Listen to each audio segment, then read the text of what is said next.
շատ կարևոր է, որ ներքին հանդի ժողովուրդը ասել են, խնդրում ենք մեզ համար խաղահրապարակ կառուցել։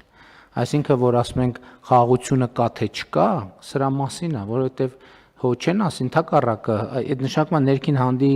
ծնողները պատրաստ են երեխեքին թույլ տալ, որ գնան այդ խաղահրապարակում խաղան, չէ, չունեն, չէ, մտավախություն։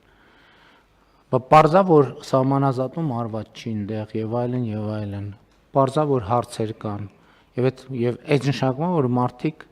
արդեն նաեւ արձանագրել են, որ այդ հարցերի լուծման ընդհանուր տրամաբանությունը եւ փիլիսոփայությունը արդեն տեղափոխվել է այլ դաշտ, որն է այդ դաշտը Հայաստանի եւ Ադրբեջանի սահմանազատման հանձնաժողովների համատեղ գործունեության մասին կանոնակարգն է, որը եւ Հայաստանում եւ Ադրբեջանում վավերացված, այսինքն պարտադիր իրավական ուժ ունեցող փաստաթուղթ է եւ սա շատ խորհրդանշական է, այսինքն ես չեմ հիշում, որ մենք ներքին հանդ անունը